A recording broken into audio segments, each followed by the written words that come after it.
Did the jury get the verdict right? Or is this a case of misguided justice that should have been a self-defense case?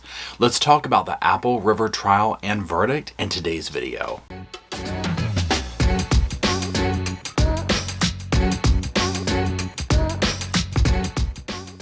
Hello Sofa Squad and welcome back to the sofa. Sofa's back here. Our mascot Mr. Roscoe is actually on the big sofa, the real sofa, the one we really hang out on, not the prop, pretend sofa. Okay, there, that's it.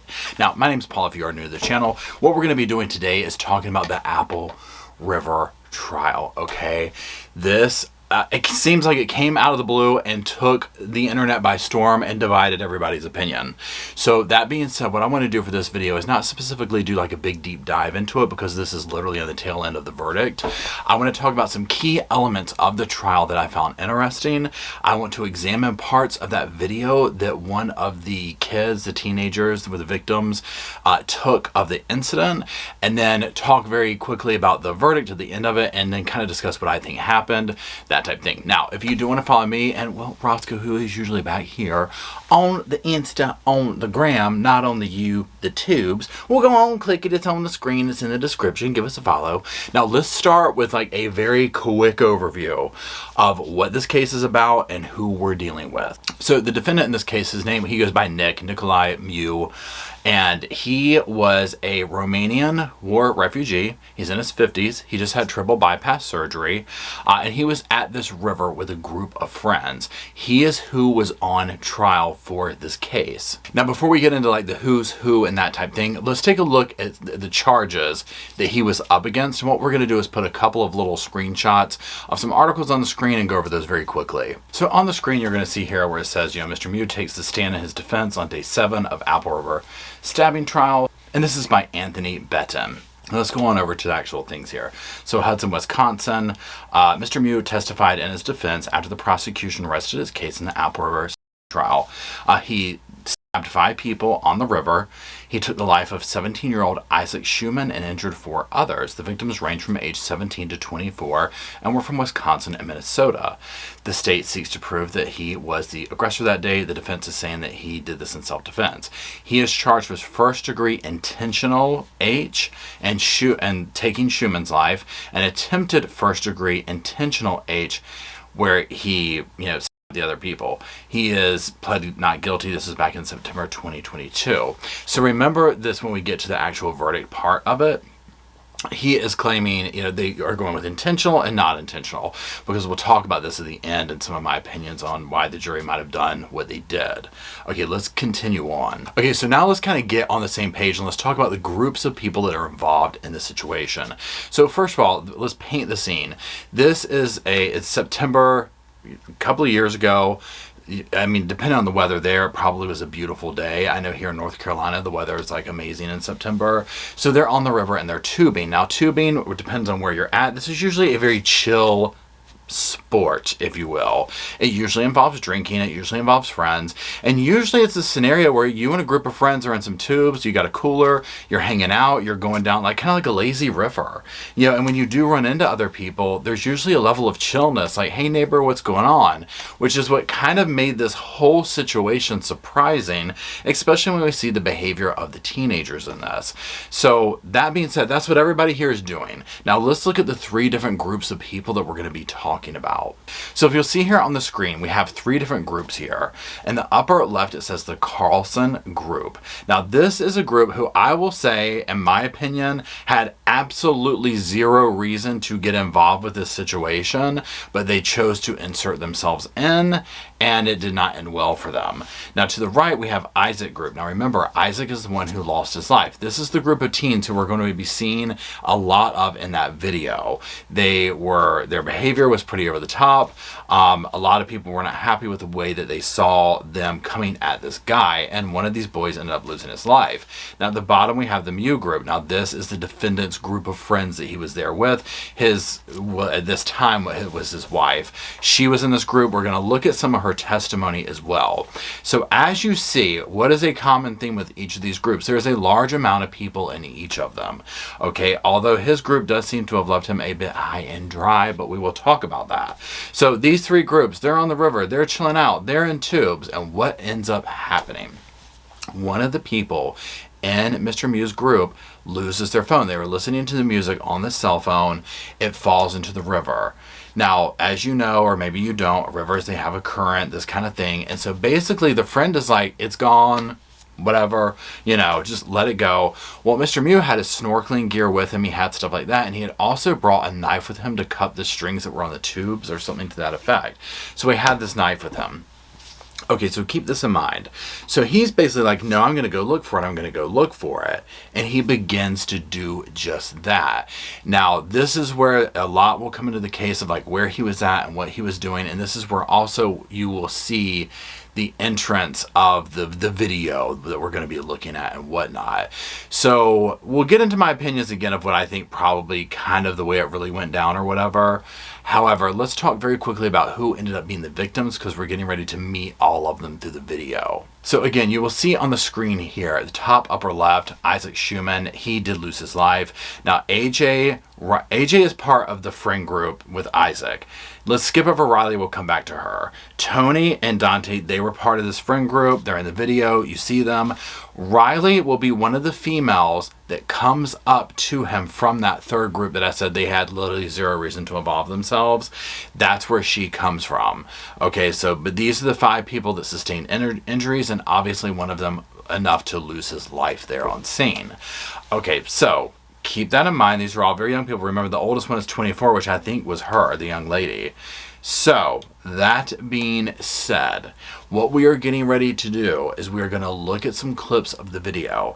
Now, I'm going to say this, trigger warning. There are a couple of things. Number one, trigger warning because you're about to see, no matter what you agree with on the verdict and all that, you're about to see a group of teenage boys harassing someone. Okay, so right, wrong, or indifferent for the reasons, it's what it is. So if that kind of thing bothers you, this is going to bother you. Number 2, very loud noises, screaming and yelling. It is like over the top. It gives me anxiety. So if you're listening on your headphones or something, be aware that you're getting ready to hear a very loud noise, okay? So just know that, right? And then third, I am not going to show the actual injuries that were sustained. We did a members live chat because you can't show this like on YouTube, right? So we did a whole talk through and we walked through it and we talked about it and all that type of stuff because it bothered me so bad. I am not putting those in there. So if you do want to see that, you can find it on the tubes yourself. But just know that it's not going to be in this video. Specifically here, we're going to talk about some of the moments leading up to it and we will look at some still shots. So just keep that in mind. And what we'll do is we'll look at a few of the clips and then we'll pause and talk about them. Now the first clip we're getting ready to watch, you're going to see Mr. Mew approaching the group. Now remember, there's always something that takes place before somebody presses record. Now it is my understanding that these boys were heckling him. They basically had inquired like, what is he doing? They thought he was being weird. They're kind of, yelling at him and all this type of stuff. Record gets pressed and then we're watching. So here we go. Let's now roll tape. What is he on? Whoa! Where's your way?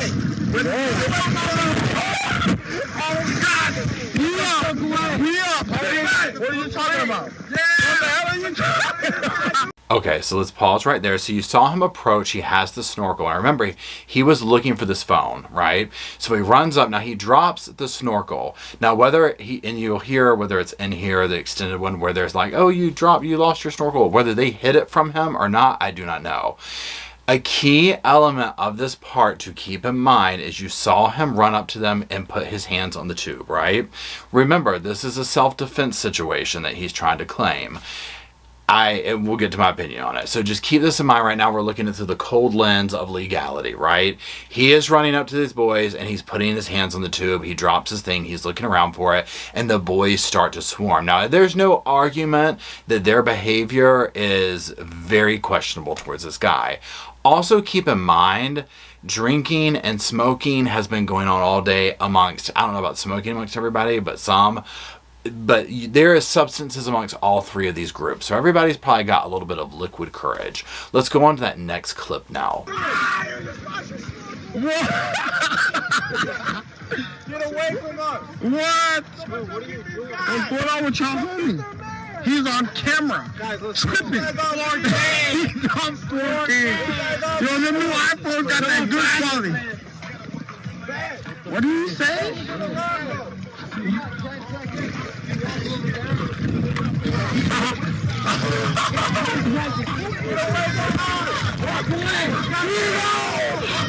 Yeah, what the hell? Who is this? Yes. For the culture. Who is that? Okay, now that, I mean, y'all, whatever you agree with, this part, it angers me so much to just see a group of people screaming and yelling at this guy. You know, for the whatever this guy was screaming, the cameraman, and remember how much they're laughing and joking right now. Okay, so just keep that in mind when we get towards the end, because the attitudes have changed quite a bit, and it's also very interesting to me who's willing to help their friends and who's just standing around watching what's unfolding after they kind of ignite the situation. But you saw. He's looking around. You heard the one guy say, what did he say? And they're saying, go away, go away, go away. You know, and he's lingering around or whatever. Now, also you saw, because there will be testimony that, they had blocked him in. He couldn't get back to his group. They were trying to push him towards a deeper end. But you saw clearly, whether we agree with it or not, that there was places where he could have gone to just leave, right? So this is going to be a key element in this decision of the verdict that comes down. And again, I'm not saying I agree with anything right now. We're just making notes here, okay? But at the end, you saw the woman walking back up, coming in from the other side and walking up. Let's watch that clip now. For the culture! Who is that? Who the hell is this? Go. It doesn't matter. He said he was looking for little girls. He said he was looking for little girls. You're looking for little girls? Yeah. That's exactly what he said. Weirded us out. I even have that part on camera. Did I? Some young ass kid. What the hell is this guy's problem, bro? We're trying to have fun. Okay, several things in this. This is where you first hear them saying, he said he's looking for little girls. And the two women are over there pointing, go away, go away. Doesn't matter that you're looking for a phone. Go away, go away. Here's the thing. This is a public lake, right? Or river, I'm sorry. It's nobody's place to tell somebody to go anywhere or do anything, but it's also nobody's place to get in somebody's space, right? And we're going to see this works for both angles, for both parties or whatever. The person recording and the boys are not helping the situation, right? They're the kerosene, okay? And my argument will be that these two women walking up were the matches thrown into the kerosene for this whole situation.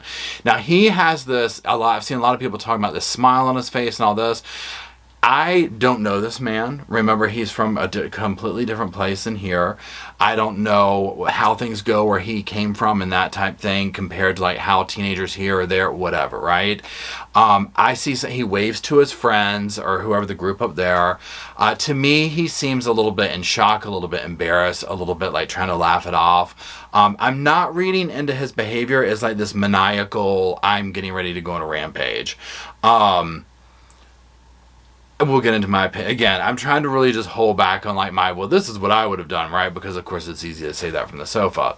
But you saw the woman, she's getting all up in his face, yelling and screaming at him. Now, one note I will make here at this part. This woman approaches without question of anything that's going on, immediately takes the side of the group of young boys who are clearly inebriated and screaming and yelling to, without question, takes their side over this guy's, right? I would also argue that if somebody was truly this upset about someone saying it, whether, he said, I'm looking for little girls, I would hope that they instead would be like, could somebody call the authorities? This guy was just doing something creepy with children. We need to get authorities on the phone. But this is a mocking, laughing, ridiculing thing they're doing. It doesn't seem believable. It doesn't seem like a credible thing. Now, I will say, in my opinion, if he really said that, which we will never know, I personally think it went something like this, where they're like, what are you doing? What are you looking for? And he's like, "What? I'm looking for little girls." Trying to be a smart, what? And it was used as ammunition. And it's probably a weird thing to say anyway. I mean, right? I get this.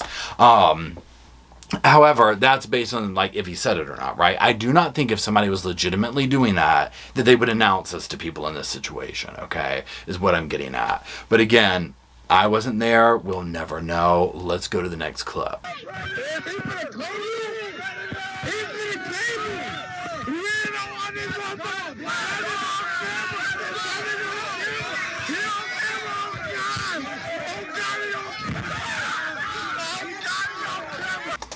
Okay, now this is at its height. You have this whole group of boys. They've all gotten closer. Then now another woman has walked up. She's in his face, phone all up in it, yelling, screaming. He's laughing. It doesn't matter who entered the situation, whatever. If I was in this scenario at this point, I would be frightened, right? Now, again, this is not yet getting into the argument of do I think this was justified or not. We will get to that later.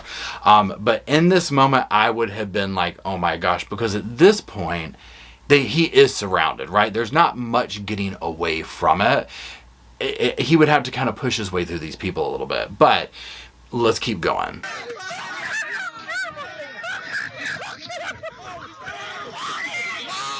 Okay, now you saw this clip right here. The woman's in his face doing something. The boys come. Something happens where the boys now in their world seem to have permission to physically approach him.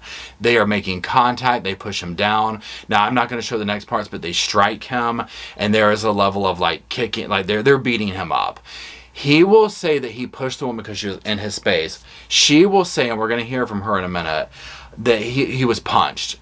There is very conflicting testimony about this. It's not on camera. You know, some people have said, oh, her glasses are off or this or that. There's that whole argument. We are not able to truly see what took place in that moment, but it is in this moment that this seems to have kicked off. Now, also, he has a knife in his hand, okay? So, he has not announced this. He has not said this. He just has a knife in his hand. And then all this takes place. Now, what I want to do here is just look at this picture right here. Okay, you see hands on him. They're doing this. You see the one behind. Now, if you look at the woman behind, it's blurred out, but see the look on her face? She is in this moment realizing she has been picked with a knife, okay? And then there's several people. It happens so fast, y'all. And in the full-length video, you start seeing people realizing they have been hit with this knife. One boy's intestines are no longer intact, okay? And everybody starts realizing this and freaking out and screaming and running, okay? So this is what's going on. Now, this enables him to then get away, okay? And to make his exit finally or whatever. Now, we're going to fast forward past those parts of it, and let's look at the very end. Now, remember how I said, oh, it's all, everyone's laughing and doing this and doing that. In the moment, when the friends are all realizing, I'm talking, they're in the water, it's turning red, everything's freaking out, let's see how helpful the friends are to each other and now. Are we serious? Is it real?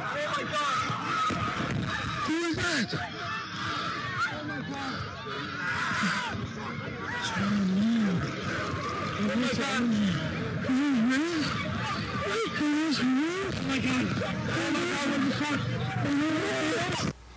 I mean, it gives me anxiety watching it, right? And even though I don't agree with these guys' behavior whatsoever, it still makes me like, oh my God, these poor people, right?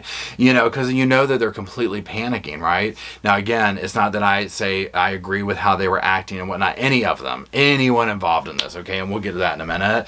But what I want to do now is fast forward a little bit to some of the testimony, because we've seen, here's the video. Here's the thing, once everyone gets on the stand, never mind, it was 2 years ago and everybody was inebriated, so there's that. But the testimony, it seems to have changed. And also with Mr. Mew himself. We'll talk about that in a second, what the actions were. But let's look at one clip of the testimony from the young lady who was in the picture, who was like, you know, she got picked by that knife. Let's listen to her on the stand recounting what took place. What do you remember everything sequentially perfectly, or is it It's very choppy for me. Okay. So what do you remember next? I remember getting off the tube, walking up to Mr. Mew, and I just remember Maddie being there and yelling at him. I remember her being punched in the face, and then I remember being stabbed, and that is completely it.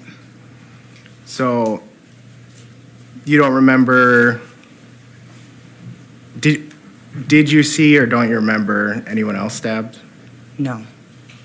Then do you know if it's because you don't remember, you didn't see, or? I think I was just focused on myself, doing what I was doing. I was not really paying attention to anybody else at all. And when you saw Madison get punched, can you explain that in as much details as you remember? I barely really remember that part. I just remember him staring at us and then not saying anything and punching her, and I was just like shocked, like, oh my God. And that right after that, I literally remember being stabbed, and that's it. So Everyone's memory in this case, including his wife, who we're going to hear from in a minute, is only specific to what makes them not look bad, right? So here's this young lady up here saying, oh, I don't remember, I just remember going up there and all that. It's like, so you don't conveniently remember screaming and yelling in a complete stranger's face, telling them to go somewhere? You don't remember that part. We're not going to talk about that. Okay. Got it? You see how watered down it is. But again, it goes both ways in this case, right? In fact, I'm putting up the screen here. So here she is, phone in her hand, screaming and yelling. Look at how close, and this is just one snapshot, right? She's screaming and yelling in this man's face, telling him what to do, where to go, all this, right? But, conveniently, we're not going to talk about that in this moment when we recount it, right? It will be brought out because that's the thing. There's many different ways you can cut this video to make it look, who's at fault and whatnot. And again, we'll get into my true thoughts on it towards the end. Now, like I was saying, this goes for both sides. In fact, we're going to listen to several clips from his then wife, Mr. Mee's wife, about their perspective of this and talk about this, okay?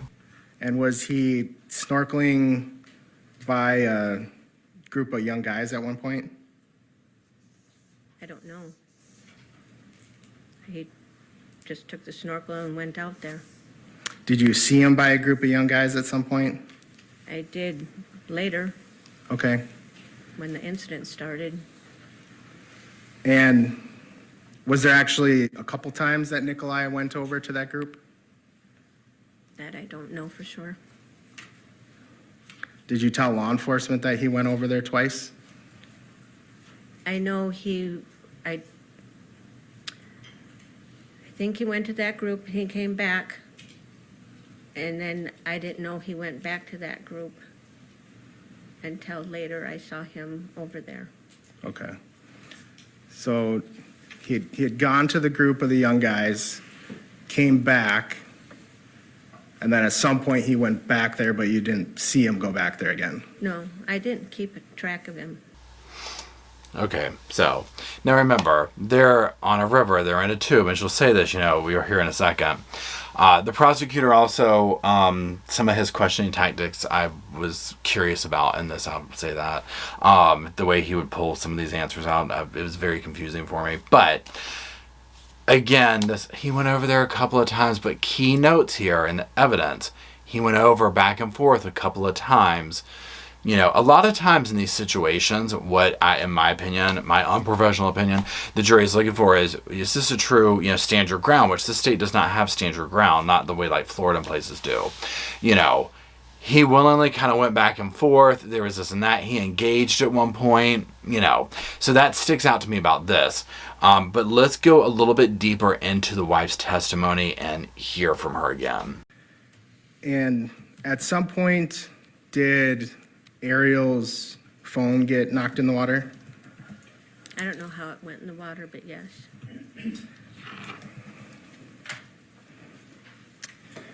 And do you remember, in relation to the 2 times Nikolai went over to the group of young guys, was it before the first time, after the first time? Do you remember? Was what before or after? When the phone got lost. Oh, it was before. Okay. This is what I'm talking about with the questioning, where you're kind of like, huh? You know, even she was like, before what? You know, it leaves you whatever. But the phone, the point of this is the phone. This is the central theme of this whole situation, is looking for this phone. You know, that the friend said, look, it's gone or whatever. And again, I'll tell you here in a minute, we're almost through it, of what I think probably the way this went down in my, you know, just professional sofa opinion. But let's listen to the next clip. And was Nikolai looking for the phone? Yes. What were you guys doing, the rest of the group, while Nikolai was looking for the phone? I don't know what they were doing. I was busy sitting in the inner tube because I had a hard time getting out of it. And I was just looking at the sky and the trees and just relaxing and enjoying my day. She seems completely bothered, right? She's just chilling, looking at the thing. And that's the thing, like when you get into this, it's like everybody's drinking. They're on the river. They're not expecting this, but just keep in mind what we're listening to, because this is going to build up to an overall question that I have about this, you know, about their group of friends. So. And when Nikolai was back at the group of young guys the second time, did something catch your attention? I happened to, every once in a while, I'd sit up in my tube just to see where Nick was at. And the one time I did that, it looked like there was people around him, and all of a sudden I saw him on his hands and knees in the water, and somebody was hitting him. Didn't you originally say that the first thing you noticed was all the young guys jumping out of their tubes? I may have. And it's that point that you alerted your group and sent some people over there? Or asked some people to go over there? Yeah, I had asked two of them, And who were those two people? Ariel and Ernesto. Okay. And again, Ariel in the group photos on the far left, Yes, he's with the red, white, and blue. and Ernesto is the guy, the only one without a shirt off in that photo? Yeah, he's on the other side. It's like second from where I'm at on that side. Okay.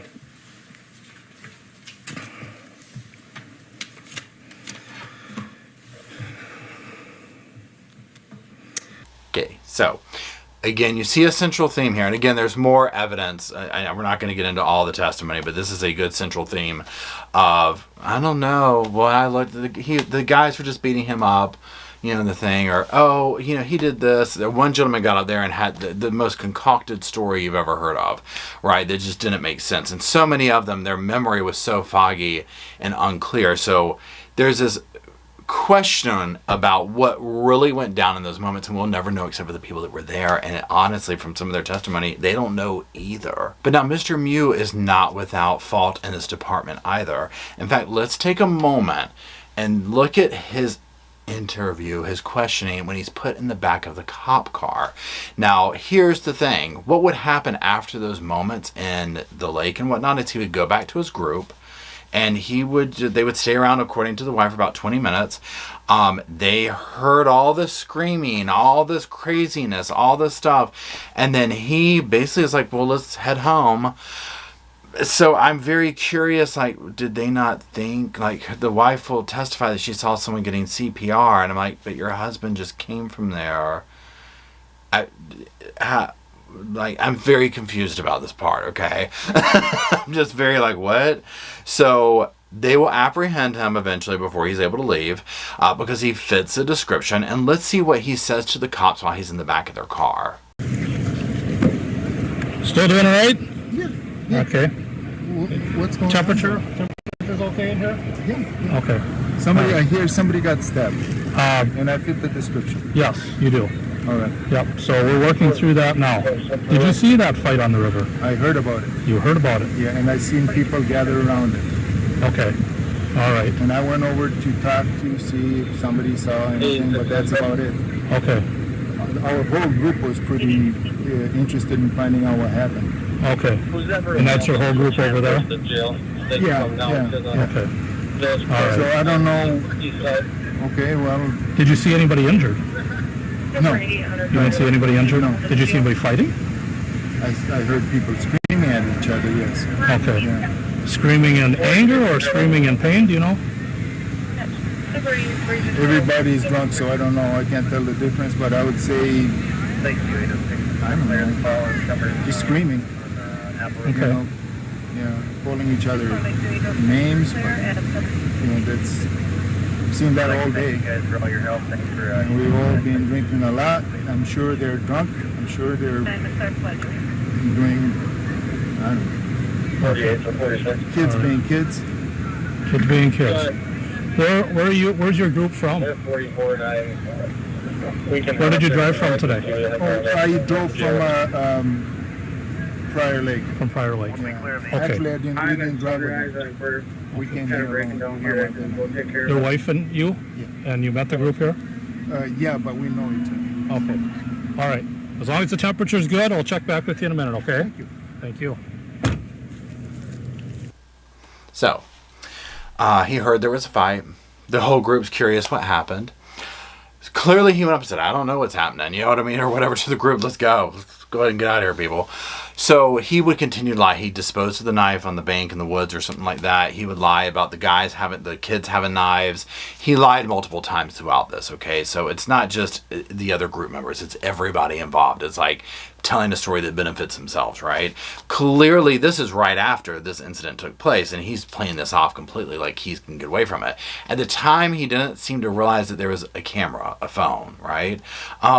So now, that being said, today it is Thursday, the 11th, April 2024. A verdict has come in on this, and he was found guilty. Now, he was not found guilty of the heaviest charges, right? And what we'll do is we'll just quickly look over those real quick. And I'm going to read from my notes here. This is from CBSNews.com, and it says the jury found Mew guilty of 1 count of first-degree reckless H, the other word for M, 4 counts of first-degree recklessly endangering safety, and 1 count of battery. The verdict was read on Thursday. He was originally charged with intentional crimes, but was convicted on lesser but still serious reckless charges. And his attorney does say that he faces substantial life-changing penalties. So, that being said, this was a self-defense case presented by his defense as self-defense, and the prosecution was saying, no, it's not, right? This is not self-defense. Let's talk for a moment now about it. Remember, we're on the sofa here. I'm not a professional. These are just my opinions from all the information that I've seen on here and whatnot. So form your own, and everyone just be nice about it, especially cases like this. Like, please just agree to disagree in the comment section, because this is a very dividing case here. This is what I think probably went down with this. Number one, everybody is drinking and having a good time and not ever expecting this. From what I've read, again, I wasn't there, these teenage guys were kind of acting this way just on the river in general. They were inebriated, their alcohol levels was way beyond what it should be, and they were just kind of being bullies in the lake, not just to him, but to everybody, right? Making a scene. The phone gets dropped. Mr. Mew's like, I'm going to go find it. I have a feeling what took place in this moment is, instead of maybe announcing himself, which he does not have to do, it is a public space, he was standing around snorkeling in the shallow water, and these guys looked at him as an easy target to pick on, right? You know, what's this old dude doing being a dork with a snorkel? You know, whatever. So at some point, they probably like, what are you doing? What are you doing? And if he really says the thing about, I'm looking for little girls, this was just ammunition for them, right? So they basically treat him as their target. He's not announcing what he's doing. He's not really saying. And then in the video, we see he charges at them, and this kind of makes things turn. Now, again, am I saying that it wouldn't upset me if somebody was jeering me on? And now the other thing I should mention is, they're not just harassing him. They're screaming out loud that he's an R, somebody who R's women, that he likes little kids. Very serious allegations to be screaming out at a lake to a bunch of strangers about someone. I mean, this is incredibly reckless on the teenager's part, in my opinion, okay? To be doing this. He eventually comes over. He's probably PO'd. He's probably embarrassed. He's probably whatever. We see the interaction with inner tubes, and this fuels the fire. They get off of the thing. They start screaming more and more and more. They're in a herd mentality. They're together. They're screaming. They're yelling at them. And then the women come over. The women had zero reason to engage in this situation. They get in his personal space and everyone gets closer because now it's like we have permission to do so. Someone else has done it. We're all gathering in. Whatever took place, he says that he pushed her to get her out of his vicinity or whatever. This then gave the guys the permission in their minds to attack him. And one guy will say, I was defending a woman. I was defending a woman. You know, well, in this, he had pulled a knife out and he starts sticking people. The threat is down. He walks away and goes, right? And everybody's realizing that he has literally just, carnaged these group of people. Not all of the people converged on him. So several of them are standing away, not really knowing what's going on. And then it's a slow burn to realize, oh my gosh. They're screaming, they're yelling. He walks away, and this is where I'm like, I guess his friends just believe him. Like, let's just, I created a dumpster fire, but let's keep going. And then as we see, he goes, he's apprehended. He lies in his interview. He lies about this. He's definitely trying to cover up wrongdoing. He's not like, he did not come out saying, I was afraid for my life. I pulled my knife out. I did this. That was not the case in the beginning. So, what is my personal opinion on it? I think everyone in this scenario is at fault, okay? I think everyone in this scenario could have made different decisions, right? I think he could have announced himself or done something a little bit differently when looking for the phone. And I think the boys had no right talking and screaming and jeering at him and calling him those names and creating that energy at all. And I don't think that the women should have come over, not even question anything. They just saw it fight and they wanted to be part of it. And that's all. And join in on attacking this guy, right? I think once he was in the moment, and I'm thinking too for my age, I'm like, I would have been scared too. I would have been frightened if I had had my little pocket knife, something like, I would have heavily been probably like, okay, yeah, let's pull this out and let people be known. I would have liked to have seen him announce this and be like, I have a knife, I will use it, back off. Kind of a thing, right? And do all that. This could all be solved with people just being decent to each other. Because imagine this interaction going this way. Hey guys, my friend lost a phone. Have y'all seen it? Yeah, we'll help you look for it. But what's going on? He doesn't say that, which he doesn't have to. He's just looking around. And it's almost like when this vibe's going on with these teenage boys who then start picking on him, instead of being like, this probably isn't good. Like, they're acting a certain way. Let me just let them go on and then I'll look. It's almost like he gets involved in their energy. And I'm not trying to blame him or them or whatever. It's just how I see it going down. And then it just escalates and escalates and escalates. And again, the boys are creating this energy of, like I said, they're the kerosene and the women are the match. And he's mixed in it with almost like he's the conductor. And it's almost like, dude, you did not need to be near these people. They clearly had bad intentions for you. So you should have maybe looked for the phone differently or whatever. So sadly, at the end of the day, someone has lost their life. 4 other people have sustained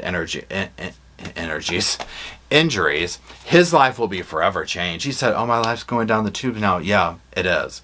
Over this whole incident, right? I hope everyone in this learned the lesson of mind your own business. Because that is the theme of this case to me.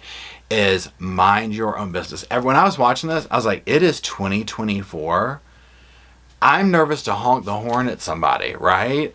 Let alone get in someone's face the way these people were that you don't even know, screaming allegations at them like this that are unfounded.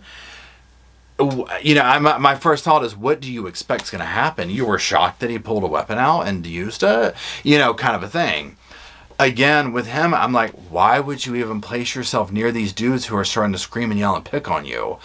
I would have retreated, right? But I mean, it's shoulda, coulda, woulda. I'm at the comfort of my sofa. So, you know, there's that. My heart goes out to everybody in this case. Everyone's life is affected. They're going to have to live, I'm thinking of the teenage boys, with their friend lost his life over this. And that video of them just screaming and yelling and laughing and joking until it gets pushed to a point of somebody loses their life, it's forever there. You know what I'm saying? It's forever there. You can't take that back and bring his life back. And I just hope that they all learned a lesson from it. So I am dying to know what you think. Again, for people who don't agree, like, please just be chill in the comment sections with each other, because I know that this divided a lot of people and we can all agree to disagree. I get some people feel this way or that way. It's unfortunate all the way around, and I just feel like everyone could have made a different decision in this case, and the outcome would have been totally different. Now, if you are still watching, I greatly appreciate it, and well, Roscoe would say that he appreciates it, but he's not here. But he does ask that you drop some sofas down in the comment section so that we'll have a place to hang out, talk about this case and others, and until we do, we'll see y'all soon. I just wanted to say thank you again for watching the whole video, and also thank you for being part of the Sofa Squad. Special thanks to all the Patreon members, channel members from both of my channels, everybody who likes, shares, subscribes, comments in the comment sections. It helps the channel out so much. Now, don't forget, I do have that other channel, the podcast channel. That's where we go live, we hang out, we talk. We have kind of sort of a schedule, but just be sure and check it out. I'll put it up here on the screen. Also, if you're looking for merch, be sure to check out my Teespring store. I'll put that up here. And then, like I said in the beginning of the video, if you want to follow me and Roscoe on the Instagram, go on, check it out. It's right here on the screen again. But once again, thank you very much. I really appreciate you being part of the Sofa Squad, and I'll see you in the next video.